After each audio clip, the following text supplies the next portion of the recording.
मध्य प्रदेश विधानसभा चुनाव में बीजेपी को छप्पर फाड़ बहुमत मिला है। बीजेपी की जीत की आंधी को लेकर अलग अलग अटकलें और अलग अलग विश्लेषण हो रहा है। इन्हीं सब विश्लेषणों के बीच एक विश्लेषण ये भी है कि बीजेपी का सांसद वाला ट्रम्प कार्ड एमपी में काम कर गया। एमपी में बीजेपी की सांसदों वाली रणनीति अब नतीजों के बाद कारगर साबित होती दिख रही है। दरअसल बीजेपी ने मध्य प्रदेश में 7 मौजूदा सांसदों को टिकट दिया था।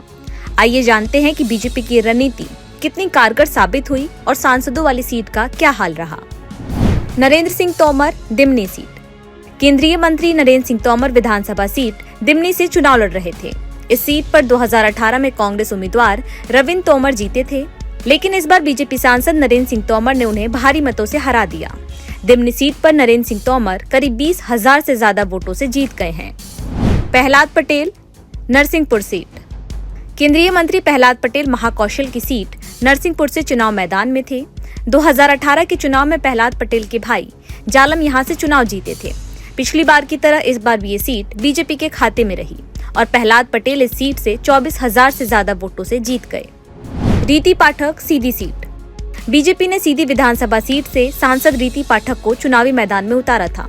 शुरुआती रुझानों में बीजेपी के बागी केदार शुक्ला सांसद रीति पाठक की मुश्किलें बढ़ाते नजर आए थे, लेकिन नतीजे आने के बाद सांसद रीति पाठक ने अच्छे खासे मार्जिन से जीत हासिल की।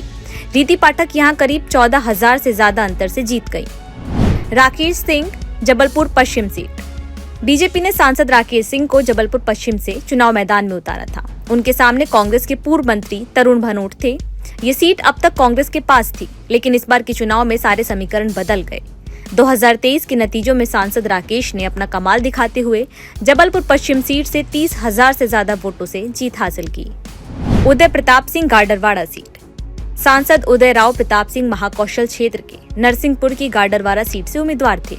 उनके सामने कांग्रेस की सुनीता पटेल उदय राव के सामने थी।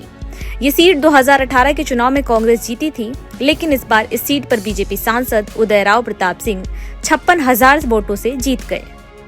लेकिन इस बीच 2 सीट ऐसी भी रही जहां बीजेपी से सांसद चुनाव हार गए। फग्गन सिंह कुलस्ते, निवास सीट। मध्य प्रदेश के आदिवासी नेता और केंद्रीय राज्य मंत्री फग्गन सिंह कुलस्ते 33 साल बाद विधानसभा चुनाव में उतरे थे और करीब 9,723 वोटों से चुनाव हार भी गए। फग्गन को मंडला जिले की निवास सीट से टिकट मिला था, लेकिन वो सांसद होने के बाद भी विधायकी का चुनाव हार गए। गणेश सिंह, सतना सीट। सतना विधानसभा सीट में भी बड़ा उलटफेर हुआ। 4 बार के सांसद एवं बीजेपी प्रत्याशी गणेश सिंह यहां कांग्रेस उम्मीदवार से करीब 4,000 वोटों से हार गए। सतना विधानसभा सीट बेहद खास थी क्योंकि ये बीजेपी का गढ़ कही जाती है।